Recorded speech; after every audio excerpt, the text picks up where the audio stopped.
Wait, is that game tonight? How's it going, everyone? And welcome in to Penn State, first. Boise State is tonight. Penn State, Oh Boise my State God. is in an hour and a half. Let's go, baby. I'm 2 hour. excited. Oh my God.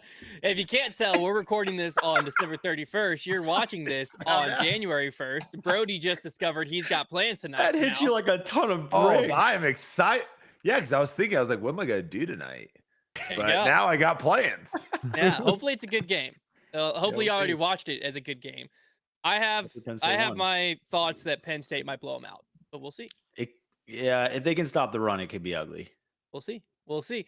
Exciting day of football ahead tomorrow, though. But this is the first disc golf podcast that you're listening to, probably of the new year. Welcome to 2025. Yeah, happy 2025, everyone. Wow. Yeah, because we got 6 hours till 2025 happens. But hey, y'all are already there. Have you guys noticed? Because I think it might just be because I'm getting older. Is it harder to keep track of what year we're in? Yeah. Well, year we're in, not a ton for me. It's honestly, and this might sound ridiculous, but I forget what age I am sometimes. Oh, I do that all the time. Oh yeah. I honestly have right now I have no idea how old. And you know what it is? I tell people I'm 25 all the time. I'm not. Well, you know what it is? It's because we're all in the mid of where we're at. You're in your mid 30s. We're in our mid 20s. So when you get in the middle, it gets fuzzy. Because like when you're 21, 22, you don't really forget that. It's when you get that 24, 5, 6, 7, like that's where it gets fuzzy. That's what I'm wondering is it going to be really hard to know what year it is when it's 2063? Because like most of my life has been like what you just said. Most of my life has been almost to 2000 and then just past 2000. Yeah, my life started in 99. So like for me, so I'm saying I think the further we get away from 2000, it's kind of harder to remember what year we're in. Well, I think it also, at least for me, like after getting out of school, I don't write the year that much unless I'm writing checks. You never do. Nowadays, you don't even have to write checks that often. So it's like, when am I ever using the year for much of anything? But in high school, it was like you get like a week adjustment period because you'd go to school, you have to write the date on like your first few assignments, and then you realize, okay, it's 2020 or 2014 now. People probably do this already, but I don't see it very often or ever. It would be a fun thing to when you put a new disc in your bag, the way you mark it is with the date that you put it in your bag. So then you know. That's cool. I like because that. I'm always like in there. I'll be doing it in the bag and I'll be like, I think I know when this is in. Like it's maybe been in for a few years, but you kind of just say that for a lot of your discs, and it's like you don't know. But also those discs, it's like Old Trusty for me. I would know the date I like bought it. So even if it just comes like in and out of your bag, it would be like, well, this first went in my bag back in 2016. Yeah. And you know what I mean? So then you could know be the move like in 2025. That might be it, and then that'll also help you know what year it is. That's true. So that's what I'm saying. Like, way more often. Now you have an excuse. That's right. Yeah. Boom, boom. 2 birds, 1 stone. I love it. That's the new, that's 2025. That's the play. I feel like I have good memory when I'm like, I'm constantly in it, but I have terrible memory because like some people don't forget stuff, right? So like they'll remember it for at one point and then they'll always have it. For me, if I remove myself from that, similar to what you're saying with the year, as soon as you remove yourself from rewriting what year it is, it's gone. I don't. Yeah, no, I have to think about it pretty hard. Towards the end of the year, it gets easy again because I feel like I start to do more stuff. But the first few months and like even by like June, I'll sometimes forget. Like, do you remember the order of colors for the OG Get Freakies? No. Yes. Run them off then, Trev. Run them off then. It started with orange.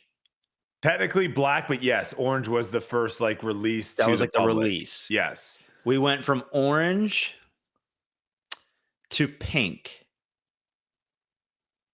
Can't remember if that was second or third.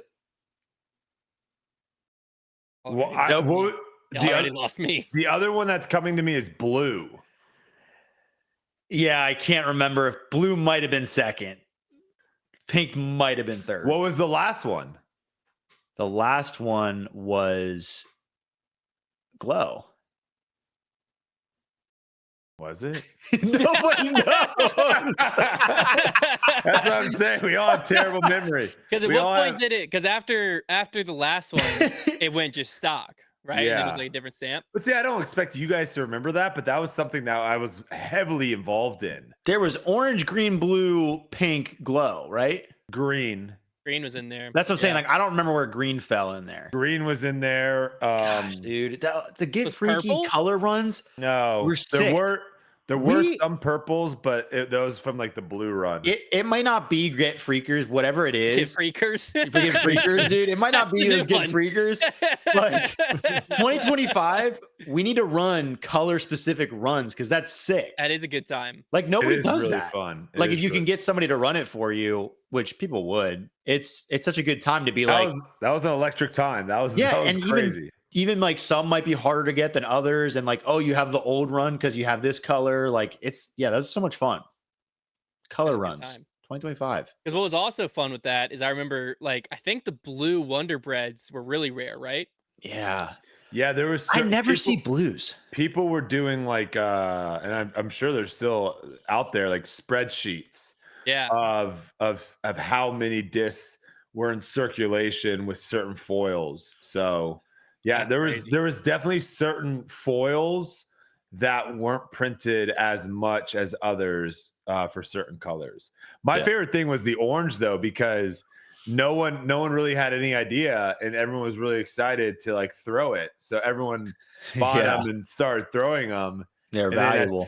As soon as you started seeing that you could sell it for like basically double. The flip market was so fun. They got expensive quick too. It was so sick. God, yeah. I remember by the time I got to the pink, that like people that did not even like associate with Discraft or Brodie were like, "Hey, make sure you try to get me some of the pink ones." Like it became a stock.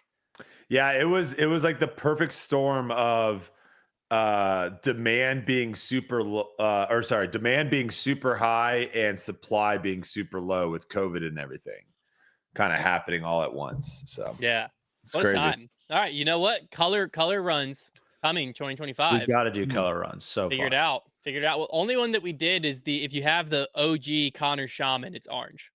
The original Connor Shamans were all that burnt orange. Yeah, and they all had which is fun because like that's recognizable. Like we just auctioned one on the whatnot, and like you know which one it was because the color.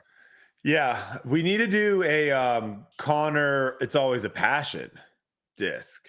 Yeah, like that was his go-to disc that got him to do the break challenge fight. I really want to bring Brodie back Connor break challenges here as well. Always a passion. It's always a passion. Always a passion. It's always a passion. Yeah, it's always a passion. Yeah.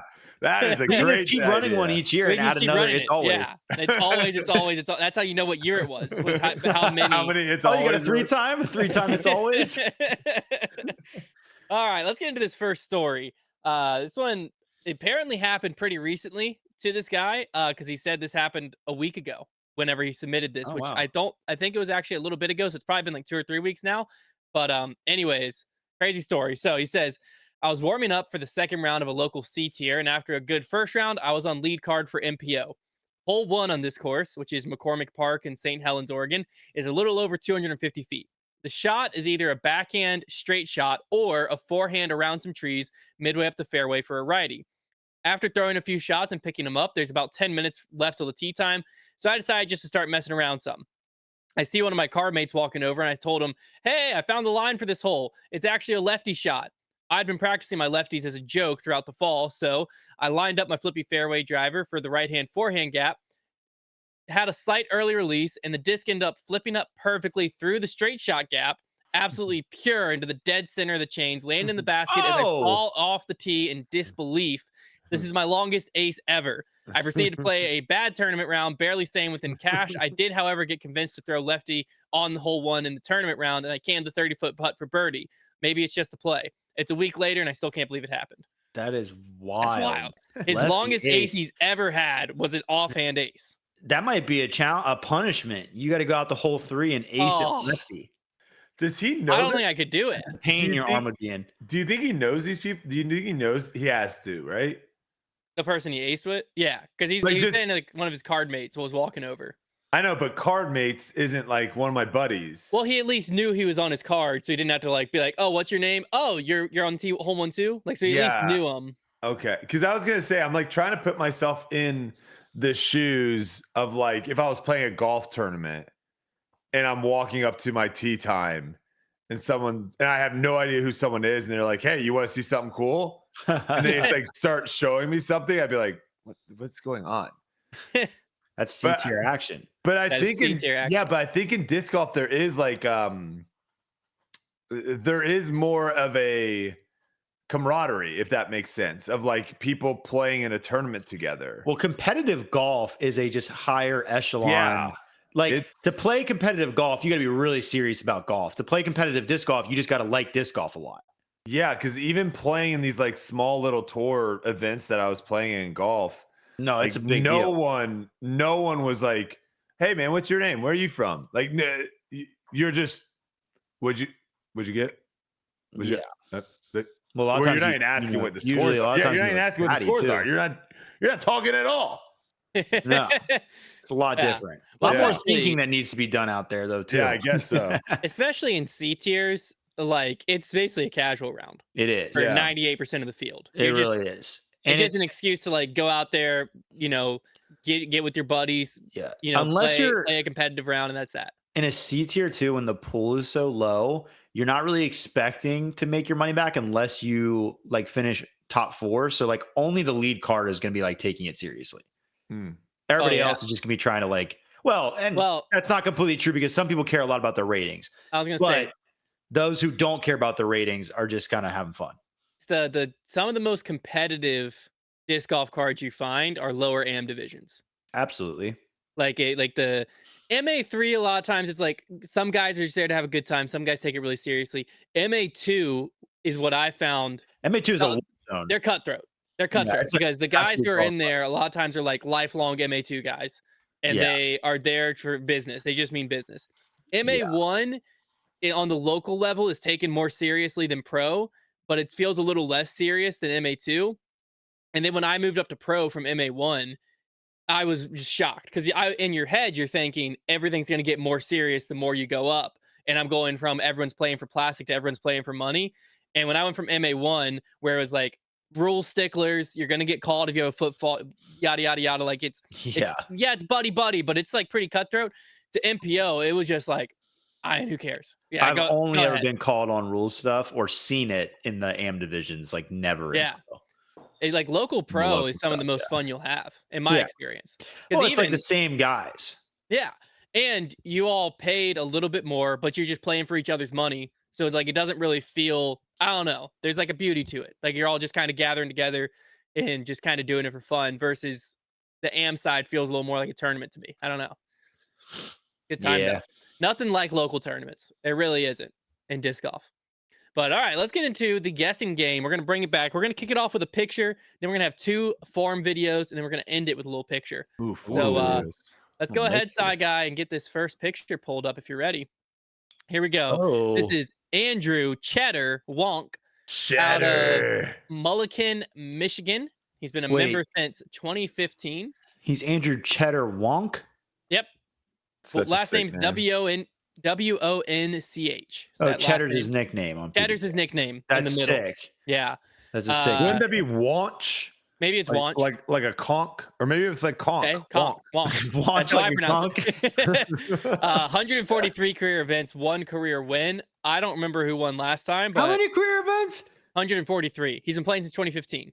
Still though, he's a dog. Yeah, he's a grinder. 1 career win. Dude, that's I'll have Trevor. You text me first, and then we'll let Brodie speculate. interesting because that almost. Oh, I guess I tells can me that just he's- say it out loud. I Yeah, don't after have text Trevor, now. after Trevor locks in, then you can. Yeah, this is interesting because if he has that many events in this many years, only 1 win, he probably plays up, and that can mean so many things. Like, That can mean so many things. I don't. Are you locked in yet? He is not locked thinking in. about it. It's Oh. not so clear to me. This one's a muddy area for me. But look at him. See what you're feeling. Freaking Cheddar, dude. Come Yeah, on. don't get- Cheddar. Don't get Dude, caught I just could be on so the far stats. off with this. Like, I'm kind of scared. All right, I'm just gonna send it. I sent it. All right. The Okay. arm sleeve is literally a plus or minus 50. It could go, you could go up 50 because you're wearing an arm sleeve, or it could drop my score But that 50, copper fit. depending on how I want to look at it. Also, something I don't know if Trevor caught, holding a chalk bag in his left hand. Ooh. Nice pickup Sometimes there. I see some good disc golfers do that though. Don't see it. And when I say often. good, I mean like am good. Yeah, don't see it too often. The sunglasses on top of the head, hat also a little bit more on the casual side. No one likes their sunglasses flying off their face unless you're Matty O. So I'm gonna go ahead and give this one a solid 8.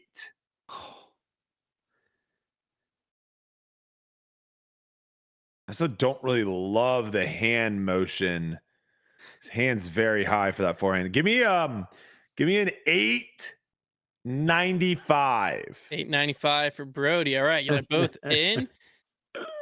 Andrew, his first career win actually came back in 2020 in MPO. Yeah, win. I knew he was playing up. As a C tier, he does tend to play up if I had to guess. But Trevor was closer, 7 points off because Trevor got 943. Andrew is 936 rated. Brodie wasn't that 41 bad. off. 41 off there. He's not that bad. He's me. That's the literally the plus or minus 50 on the arm sleeve. There was. Yeah, you went the wrong direction. Yeah, no, he's me because he's like not a terrible disc golfer, but plays up. Like so, like just isn't going to get wins. You respect it. Yeah, all right. No this next one's going to be a video. So let's go ahead and play it, and then I'll give you his details. So electric. Oh, that looked kind of clean. It did. It didn't start super clean, but the pull through and the follow through was like. So this is Bryce Latina out of Glen Allen, Virginia. This is a tough one. He's been a member since 2023, and he's only played 13 career events. Brodie will text to lock in first, and then Trevor, you can speculate here. This is an interesting one. It's so tough because it's like we almost need them to show us a video of them putting. Oh, breakdown. We almost need to see a video. Starting off the back of the tee pad is pretty intense. The form is there. It does show you that there is a little bit, because like we saw some people last week too that had pretty good form, and like the one guy was like, "Yeah, I'm a terrible putter," and then all it takes is watching episode 1 of Imposter to show you how a lot of people could shoot a lot better if they made better decisions. Dude, so might have to putting only guess that right. Okay. I think he's got pretty solid form, but you definitely can tell it's like new because it looks like he's kind of he's not super smooth. Like he's getting into good positions, but it doesn't maybe look the most natural. Like you can tell he hasn't been doing it for a ton of years yet. So I don't want to shoot too high, but I think he's like decent. So I'm going to say 916. 916 for Trevor. All right. Bryce Latina, he is playing MA2 mainly right now. No. And y'all are both pretty close because he comes in at 923. Brodie guessed 940. Trevor 7 off twice in a row. Wow. Trevor's kind of zeroed in here. Game right now. Trevor's zeroed in here. All right, let's go ahead and get up that next video here. Here we go. Oh, Team Lone Star. Lone Star. Yeet. Oh. Okay, is this a troll? Yeah, that looked kind of trolly. This is what was sent to me. I know. I think this guy's trolling. That he looks like he's trying to throw it bad. So this is Elliot Butler. He sent me a picture initially, just a screenshot from this video of his form, and then like several days later, a week later, said I found the video. If you're still looking for videos instead, and then sent me the video. I think this guy's trolling us. Video instead. So I think this guy's trolling us. He might be trying to pull a fast one. That being said, Illinois, 21 career events, 4 career wins, member since 2020. He's got 4 dubs. Because there's something important to note, which is being on Team Lone Star means nothing, and you probably can buy shots fired. No, they literally will let anybody in. They'll let anybody in, and you can probably buy team issued gear from their store. So like. That doesn't mean anything. You can buy team issued gear. That's messed up. Well, yeah. I don't know if that's true. That can't be true. Absolutely. What are you talking You about? can buy. I was just on Team Finish Line. I was on a creator team, and they give you a. Oh, I see what you're saying. If you're saying if you're on like the Ranger team or whatever. I thought you were call saying it. I could just go on the No, website no, and no, buy no, a no, Team no. Lone Star shirt. No. Okay. The shoes are interesting. Not really disc golf shoes. Arm sleeve again. I really was hoping you did not notice the shoes. No, I've got an eye for that sort of thing. He's got wins. What member since 2020? Member since 2020. I will say just really quick, I just searched Team Lone Star disc golf apparel, and I did find a website called Treasured Prints where I can buy a bunch of Team Lone Star apparel. So this might be the Team Lone Star store, and I can just I see a bunch of just Team Lone Star stuff that I can buy right now. Is it reasonably priced? I mean, this Team Lone Star Disc Spooky version 1 is a $15 T-shirt. It says Team Lone Star on it. Well, you don't want to wear a T-shirt. That doesn't look legit. Let me see. A dry fit looks like about 20, 28 for a leather engraved hat. All right. I don't know. Yeah, I mean, let me see if I can find some polos. Yeah, see if you can find this. Right, Guy. I sent in my guess. Trevor's locked in. Brodie, you can. Initially, I thought this guy was trolling me, and then I saw the shoes. I don't think this is actually a troll. I respect him. I respect him for sending the video and not being like, "Yo, let me throw another one."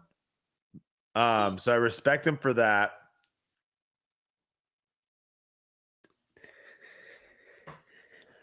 I'm just gonna go 900 on the dot. 900 on the dot. I guess in accordance with the troll. You think he is trolling us? I wanted to play. I just feel like it could be. You think he has running shoes? He put running shoes on for the troll job? I've done it. No, I've played in running shoes before. I don't think he was a troll. I do think this was just a bad shot for him, though. Why is he wearing running shoes?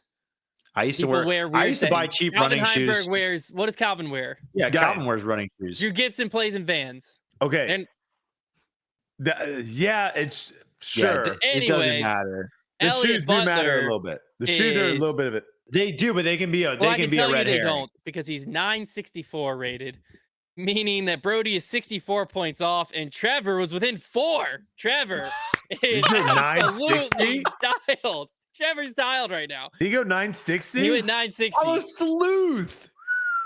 Trevor's absolutely dialed right now. He went the troll. Trevor's worst one is 7 points off. He went the troll. Also, that Team Lone Star store I found is electric. A lot of fun stuff in there. We might have to find a video. That could be a fun, man, if Christmas wouldn't have just passed, that'd have been a really fun gift. Just a whole box of Lone Star gear for somebody. Yeah, that'd have been electric. Okay, well, it's not over yet. We have one more picture, and y'all are getting very good at this game. So I wanted to get a little bit. Double round, please. Thank you. Trev, what's my lead? What's my lead? Your lead is you have 7-14, 18 points total, which would mean you have about 104-point lead. Yeah, we'll go ahead and take the double. I would have to nail it, and you'd have to be like 50 off. All right, so this is worth double points. Okay. So if you're dialed in, and it's gonna be a tricky one. Silas, go ahead and throw it up. Wait. I had an offer. Cameraman? This is a cameraman for the Disc Golf Pro Tour. He sent me a few action shots. He also sent me one staged picture, but I was like, you know what? I want to go with the cameraman. I just wanted to. This is awesome. You can assess what you want to assess here. It is awesome. Carlson from Pekin, Illinois. He's been a member since 2021. He has 33 career events and 3 career wins. Let's go. Okay. Cameraman for Disc Golf Pro Tour. First thing, Kristen Natar's in the background. So he's filming MPO. Yeah, she is carrying a water bottle. Yep. Good call there. Looks to be Kristen. Filming MPO. Does that mean anything? It probably means he also films FPO because it's the Disc Golf Network. Yep, sure. Phone in his right pocket. Interesting choice. I do see these guys out playing quite a bit prior to events.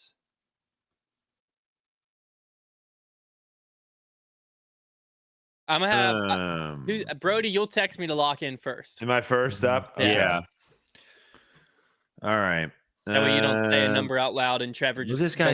What if this guy just absolutely dirty. Yeah, he's just like talking underneath his breath like these guys suck. I'm kind of scared that this if I guy could could actually be able to play, insane. I would crush these guys. All right, I gotta kind of go crazy here. I gotta go crazy and hope for the best. All right, Brodie it's has my only shot. Trevor? I don't think he's some kind of killer necessarily because he's a recent member. A lot of these camera ops guys probably Trevor were knows just their whole like story. into that sort of deal and then Trevor got into knows disc golf. Athletic build, looks to be in good shape. Nice shoes. You do know by watching this, looking at this, that he does watch a lot of high level disc golf. Does that affect you? Yeah, he can really rotate at the hip. That's really great. I'm gonna err on the side that like, yeah, this guy travels to like film disc golf. He probably plays a good bit. He's played enough tournaments and had some wins, so I'm not gonna say he's super low. I'm gonna say this guy is just 938. Oh, I have a shot. Did you go really high? No, I went really low. Oh, he's not going to be that low. But I have a shot. You do have a shot. Just math.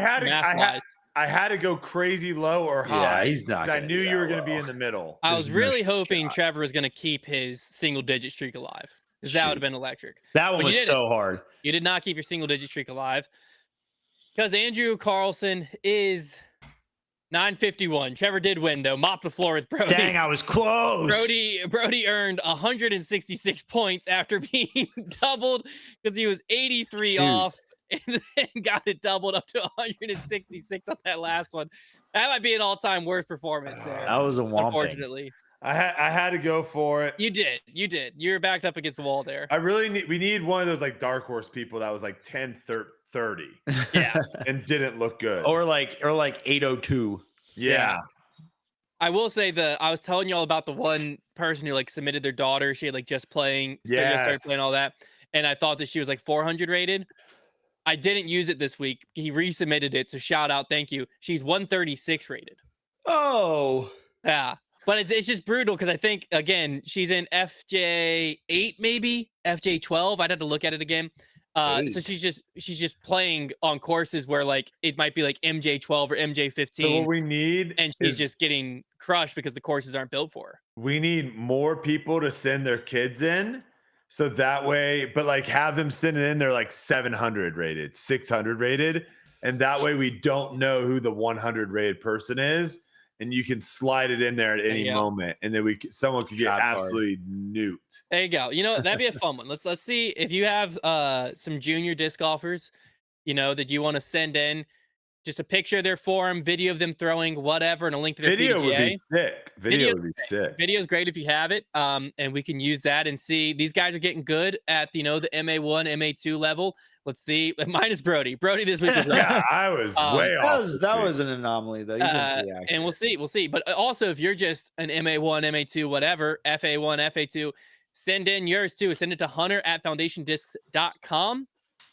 Picture and a link or video if you have it. Someone give us a putting video. I would love to do a putting. Yeah, someone give us a putting video. That would be putting videos too. This will be good. This will be good. That'd be sweet. Maybe next week we can do a junior segment and a putting segment. Eventually, this is going to turn into us just watching someone play 18 holes. Yeah. And then just decide what the rating is. But also, I appreciate everyone who filled out the form last week and sent us a bunch of good prompts for the first time you took your friends playing. We have some very fun stories about to run through.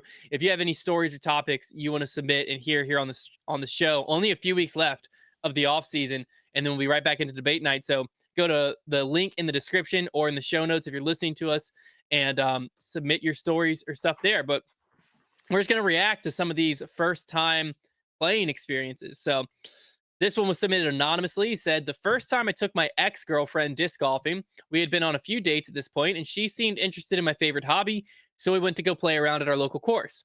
I made sure to let her know beforehand I had zero expectations about her play, and I set the round up to be doubles to speed it up, and I also told her that no matter what, I have seen worse throws. We get to the first tee, and after I throw a solid drive, it was her turn. So she steps up to the tee and tells me to look away while she throws. She explained that she was so embarrassed to be bad. She didn't want me to watch. I explained again, I know disc golf's hard. I wouldn't think any different of her, but she made sure I was looking away before she threw.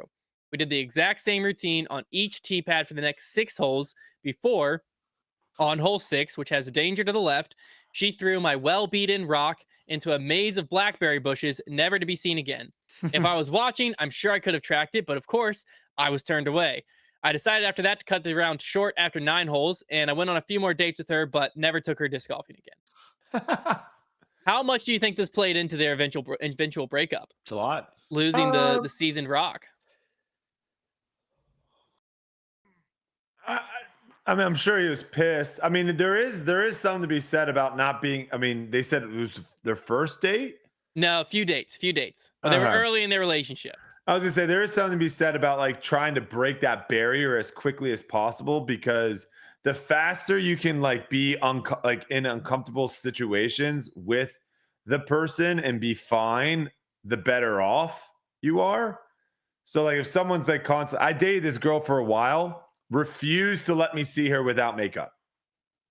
So like if I went over to her house to like surprise her or something, she'd open the door and be like, "Oh my God."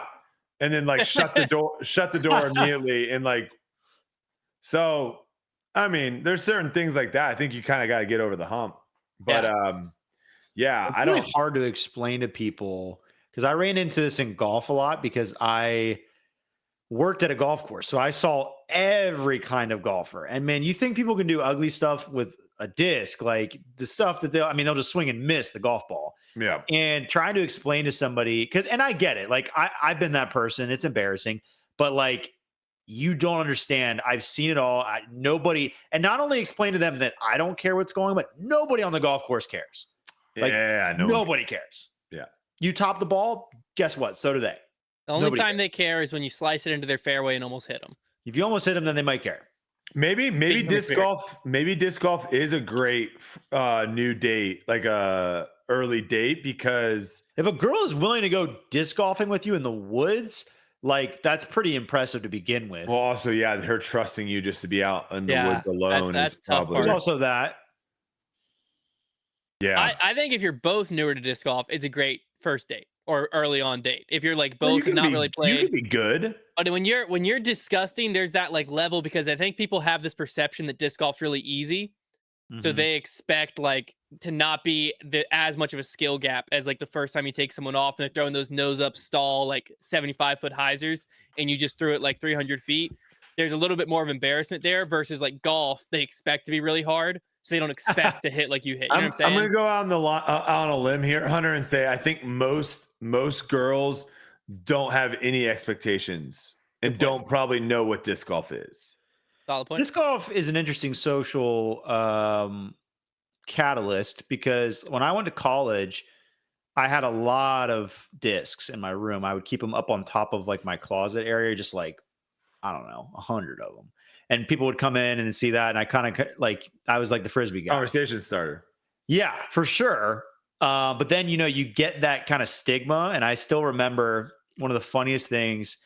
We went out to play Ultimate, and anybody who's played disc golf but isn't awesome at tossing a Frisbee knows what it's like to be like, "Oh, you're the Frisbee guy. Like, throw this Ultimate disc." And like, yeah, I could throw it decently well, but like all of my Frisbee experience came from disc golf.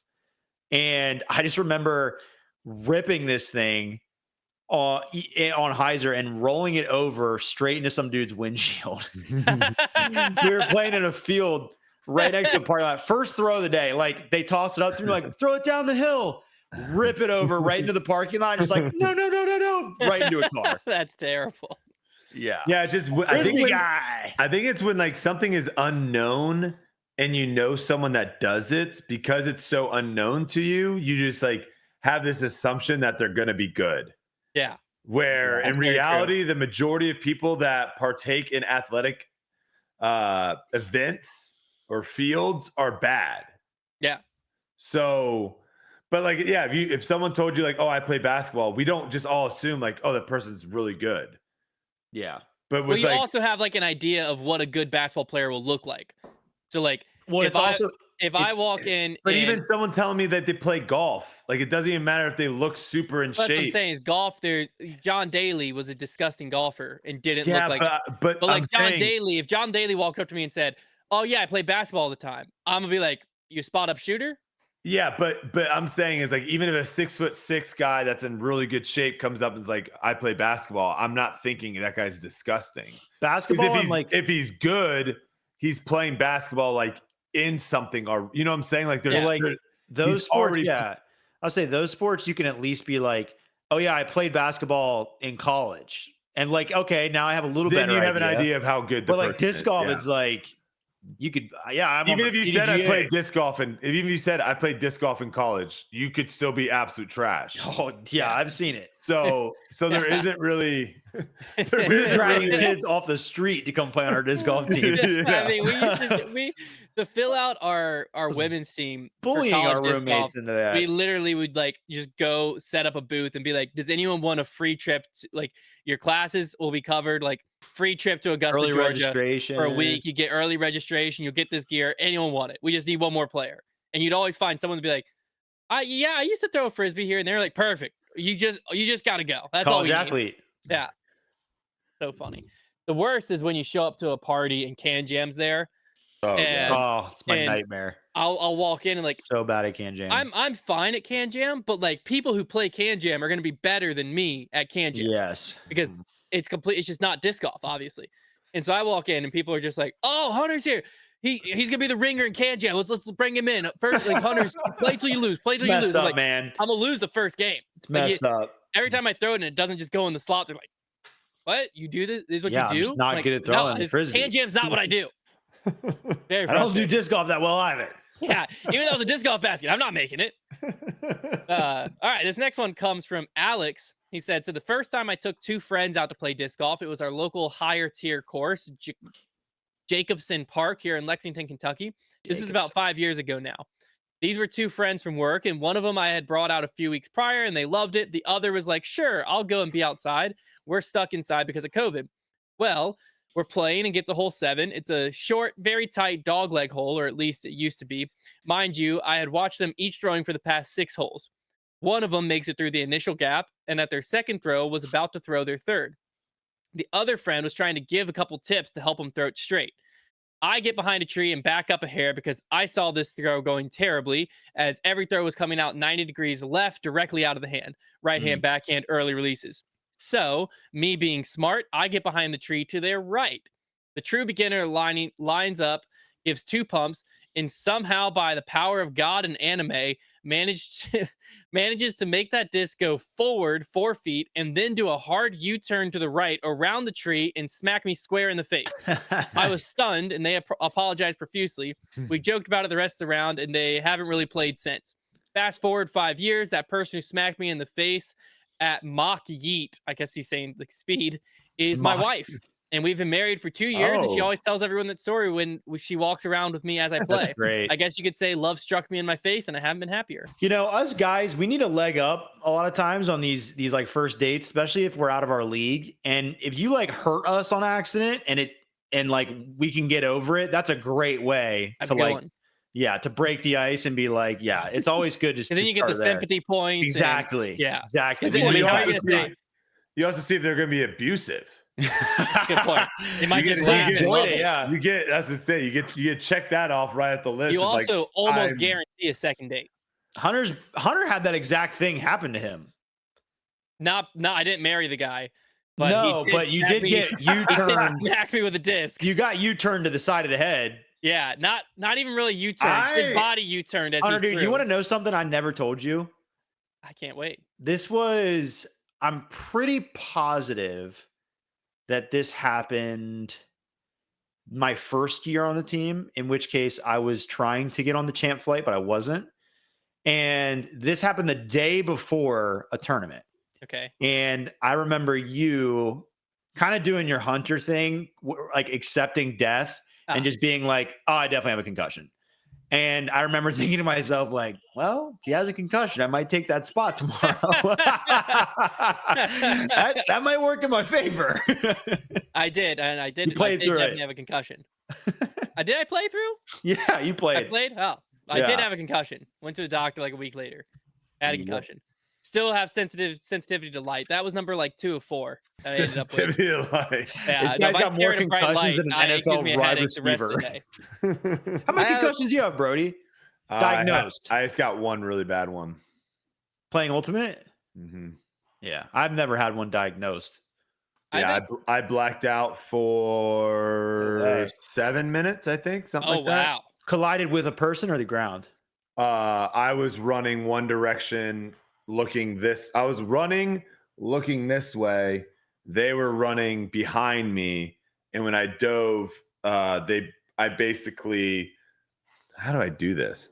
Basically, I dove right in front of them Their knee? No, their hip. So as I dove, their hip just basically clocked my head. And he's went to sleep. Yeah, there was like it was the final point of the game, and there was probably 2,000 people at the field watching. Is this on film? Yeah. And when Silas, Google. When I wake up, no one's at the field. So I was out a long enough time to where 2,000 people were able to get off the field and go to their cars and everything. Name of the teams? Year best you got. I mean, you're knocked out. So he was knocked out for 7 minutes, man. He just said he can't remember the years. You trying to ask when he was knocked out? It was Trouble in Vegas. I know that. It was the first term of the year. Trouble in Vegas, like 2009, 2008, I want to say, something like that. So it was collegiate. You were playing for Florida? Yeah, Florida. Yeah, it was college. Crazy. Yeah, it was Florida. It was us versus Colorado in the finals. We were winning, I think, 11-5. And did you win the game? Here's the weird thing about Ultimate is basically you play to a point, right? So you're playing to like 15 points. First to 15 wins. However, there's like a time cap. So when a time cap hits, whoever has the highest amount of points, you add 2 to that, and then you play to that number.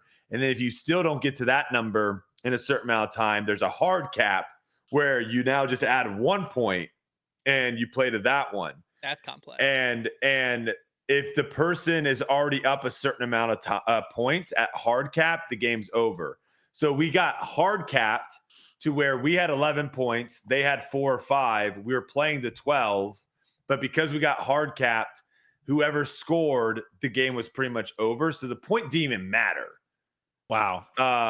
But college Brodie, that doesn't really matter too much. So that's the thing that sucks is they end up scoring the point, and I blacked out for no reason, basically.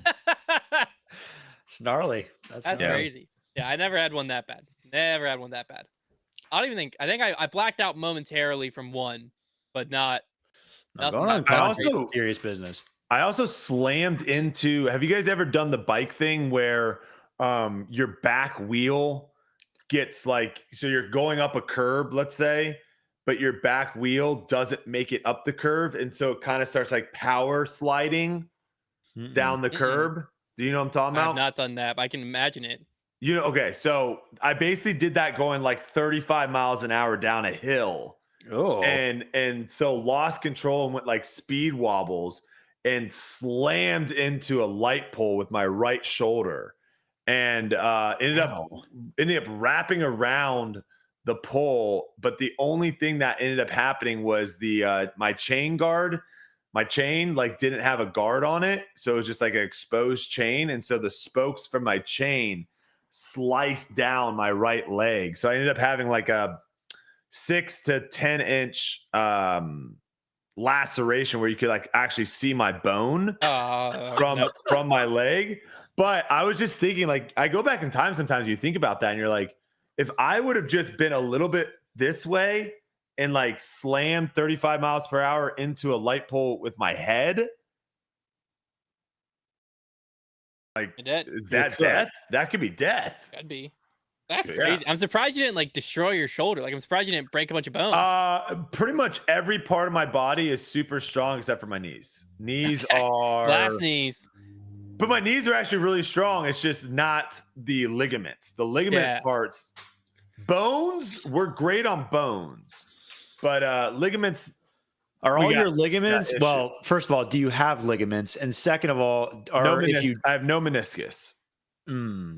I would say, have you ever borrowed any ligaments? I do have a what are they? Cadaver. I have a cadaver ACL or whatever it is. Yeah. Yeah. Wow. That's fun. I always just thought they like took it from somewhere else in your body. They can do that, but sometimes the it's not as good, if that makes sense. I gotcha. Fascinating. If you can get a good cadaver, it's sometimes better to do that way. So, and I think also, nice. I think I wanted to do whatever the healing was the fastest because I wanted to play. We had a national championship coming up, so I was trying to figure out the fastest way for me to get back out on the field. And they said cadaver because obviously the other one you're having to recover now multiple spots on your body versus the cadaver is just putting it in there. So come on, crazy, wild stuff. Okay, next story we have here. It took my wife to go throw for the first time to show her why it's my life. We got to a 150-foot hole with water to the left of the basket. And so I showed her what I do, and I landed in the middle of the pond. My wife stepped up and aced it right in front of my eyes.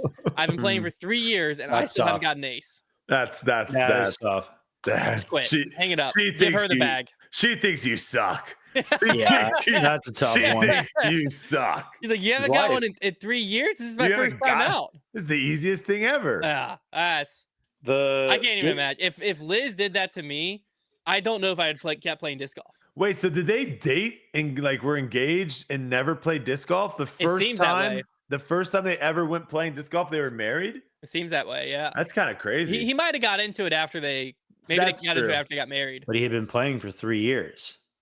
Yeah, but like, I mean, he could have got into it after they got married. But there's got to be a side story there. We got to know how do you have a hobby? He's committed it anonymously, so I can't even ask him.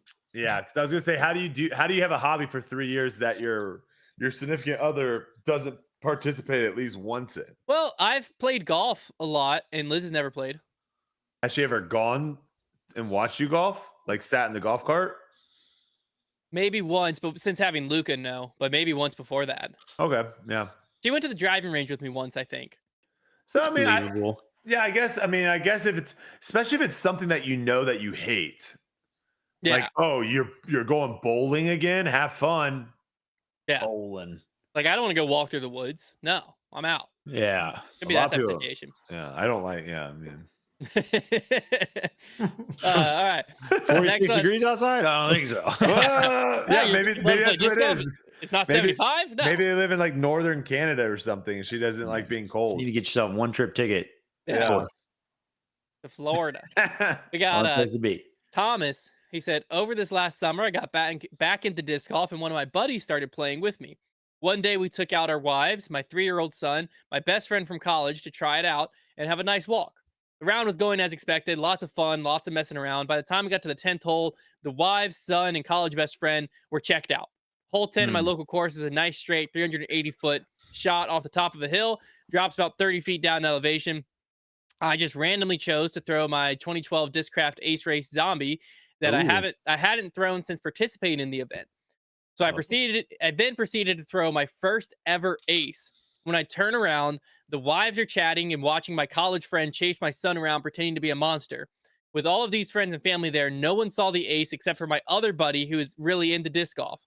So when they all turned back to see what the noise is all about and to see me and my buddy jumping up and down, screaming and hugging, they asked what happened and then got annoyed that they didn't get to watch it and that I should have told them to turn around and watch. And my buddy and I play disc golf now at least once a week and go play double tournaments together. Nothing like bringing a gallery for your first ace just to have him miss it. I now have a disc golf buddy for life. Tough one.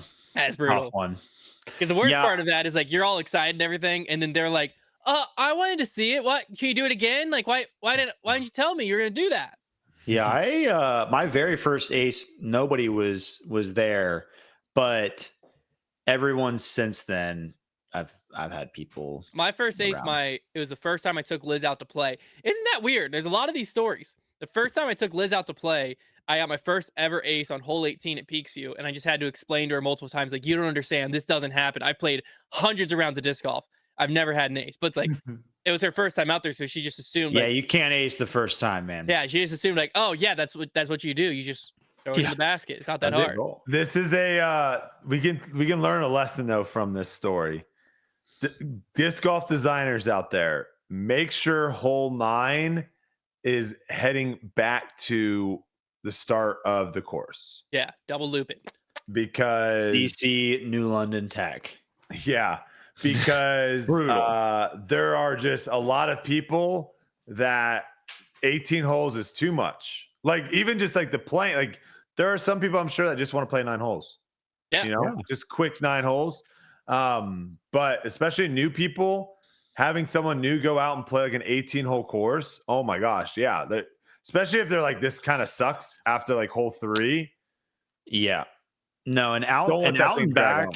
an out and back golf course is the worst unless if you're gonna have it all the way out and all the way back, you better have a halfway house with some really good hot dogs and such.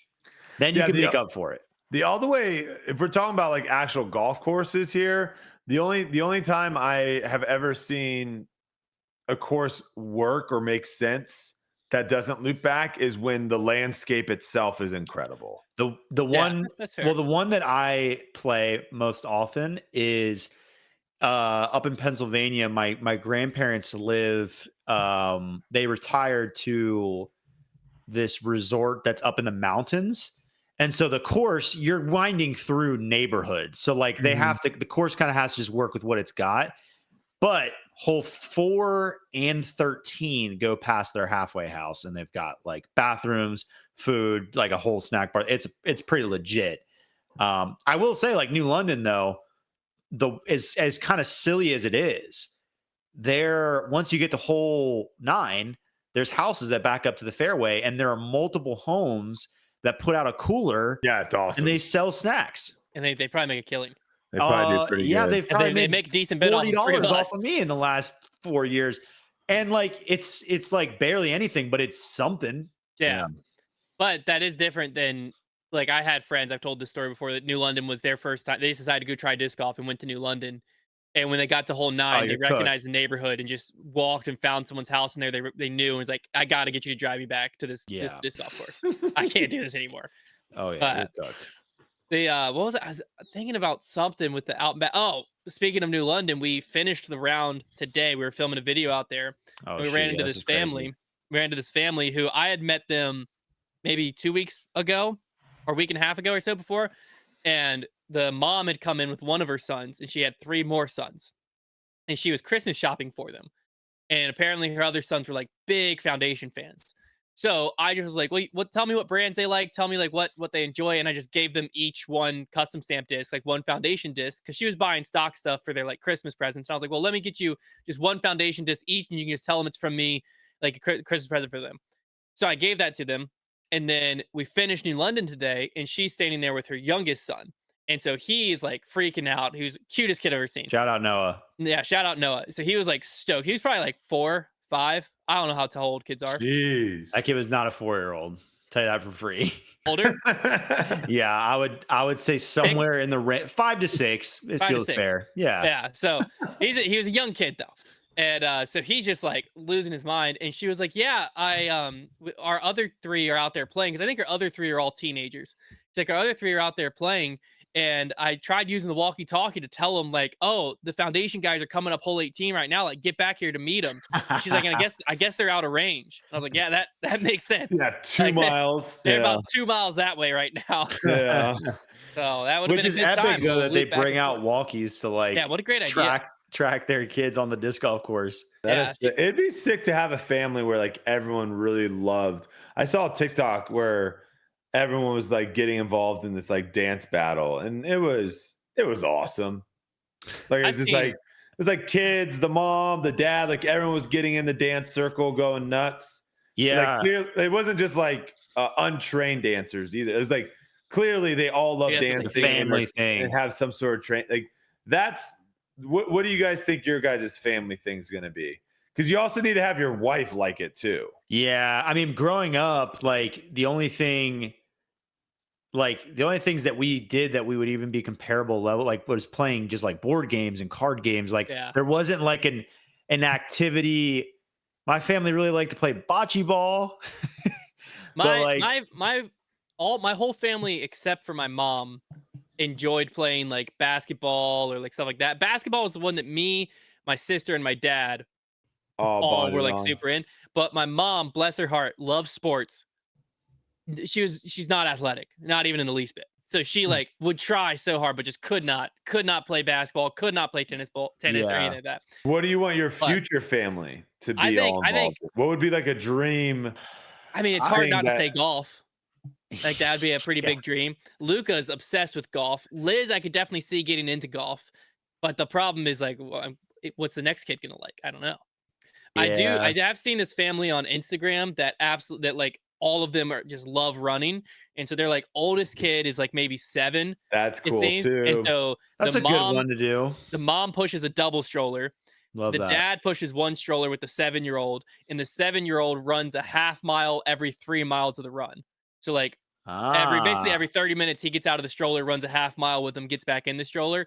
And so they have like all the snacks and stuff for him in the jogging stroller. And then the mom and dad have their like drinks, and they're like, and they'll go for like Saturday morning family 14-mile long run. And they're just out there running for like 2 hours as a family. I'm like, that's sick. So I don't think I could get Liz in on it though. Surfing would be sick. Yeah, the kids are really cool one. Yeah, I say that the wife is the key, right? Because the kids, it's kind of a chain reaction. Like, I mean, my second kid's only 10 months old, but like already imitates my older one. And so like that, I feel like is pretty easy to like, oh yeah, I want to be like the older sibling. But yeah, I don't know. My family was a big board game family, but my current family will not be because Liz is just not she doesn't like board games. I've got Kenzie to like one of the things that Kenzie was like taken aback with my family is how competitive my family is with games. That's and just the way we talk talk to each other in a way that we don't mean, but it's very Liz aggressive. doesn't like it. Kenzie did not like it at first, but she's kind of bought in a little bit to where she kind of like, I'll catch her saying some stuff where I'm like, oh, really? Like, it's like that. Like, so I think I've kind of got her to buy into the games a bit more because, yeah, I grew up big game house. Like, I mean, I'm basically like just trying to have these kids just so I have, 4 players or 5 players for these games, Even if I can just have a second player, I'm excited. Yeah. So as soon as Luca can start playing like Old Maid or anything, just get me in there. Why have we never done Mafia on a game night? I feel like we end up doing One Night Werewolf. Kind of took over Mafia a little bit. We did that a bunch. I've never played either one of those games. That's what I'm saying. I don't think I've ever played Werewolf on a game night. What? No, I've never played any of those games, period. I guess I must be thinking, well, what sucks for me currently I think you might be thinking of something different. Well, I used to have disc golf game nights for the college team, Liberty team, every week. I think you're thinking I did of a that. lot of that. I don't think like there's no Jason shot doesn't we've ever played. We've never played Werewolf with Connor. There's no chance. I have for sure. You But it's probably in college. It might have been a disc golf thing though. Yeah. At nationals. We've never done a foundation like Werewolf game. We got to do it. Which I think would be awesome. I had the whole expansion pack and everything, and I let someone borrow it. And I thought I knew who I let borrow it. Rats. But it's gone. It never came back to me. I reached out to that person and I said, "Hey, just heads up, can I have it back?" And they said, "I don't own it. I don't have it. Never have had it." Well, so then I was like, "Oh, maybe I let this person borrow it." I texted them. They have it.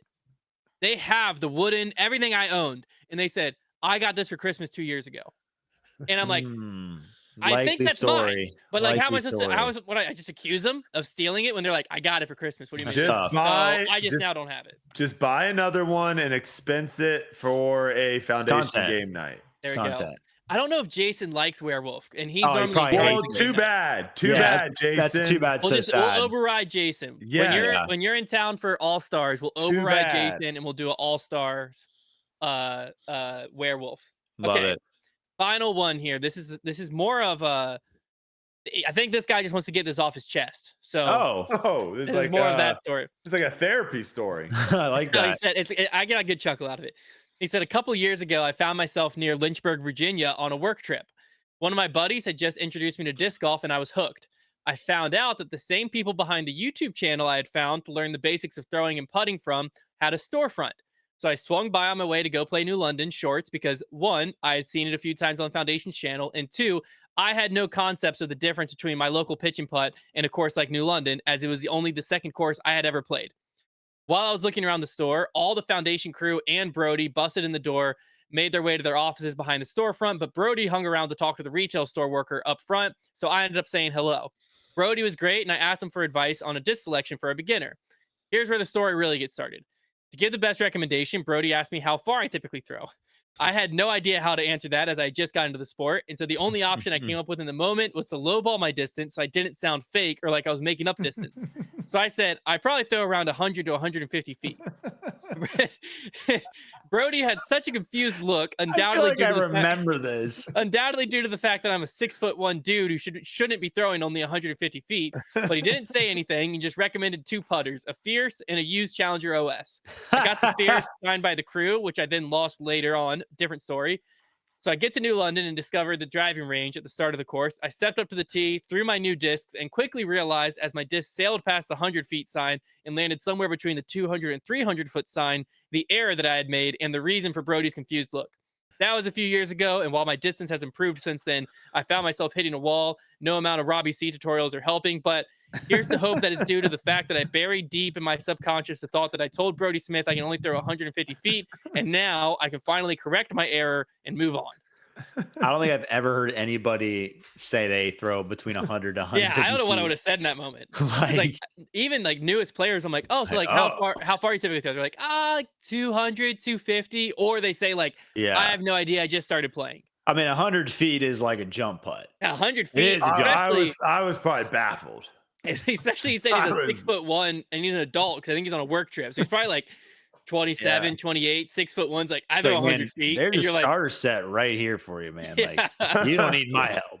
Let me go get you a pitching iron out the back, a pitching wedge out the back. You're playing the wrong sport, bud. Just give it up. You got to figure out how to get that thing moving. Yeah, you got to get it out there. I stand firm. Everyone should be able to throw over 300 feet. Stand firm on that. There you go. Everyone riled up. Everyone that's like somewhat athletic. Like obviously. That's the part that makes it worse is when then everyone who's not throwing 300 feet is like, I would say a stipulation would be like also like you have to be of a certain age or below a certain age. Yeah. Like, that's what I'm saying. Like if you're 95, I don't think you, or if you don't have 2 legs, like I don't think you should throw 300 feet. Or if you're 12 or 10. It's tough though. Probably. Like, I would like to agree with you.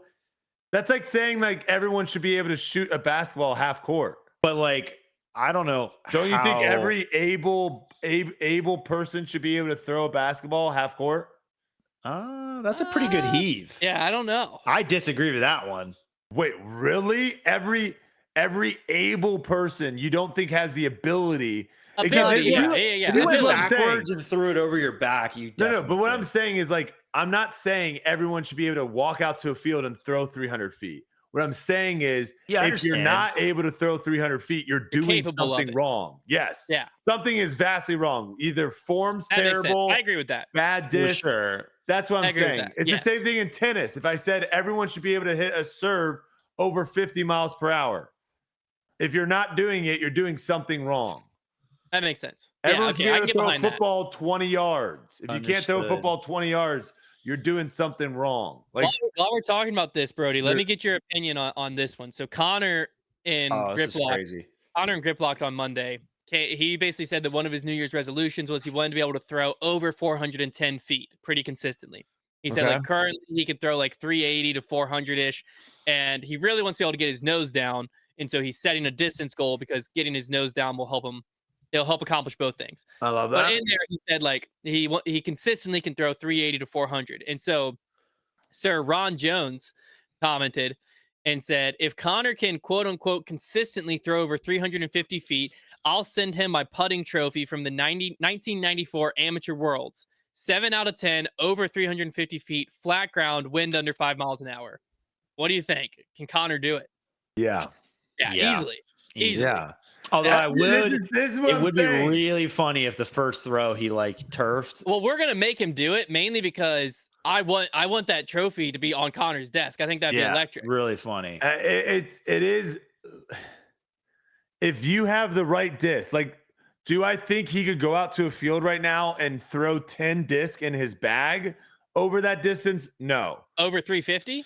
I don't think so. I don't think he has 10 disc in his bag. I'm No, saying you probably not. he doesn't Probably get to not. he doesn't get to recycle Hunter is what I'm saying. I see. I guess because like you're saying he might go through fairway drivers. Correct. Like I can go and I can throw 10 plus. I can throw every disc in my bag over. Well, not to get beefy, but what I'm saying is if he gets the same 2 discs and gets because I think a lot of Connor's thing is he doesn't play that much, and so he's not going to like know what a disc does. Because he might be like, I haven't thrown this disc in a couple weeks.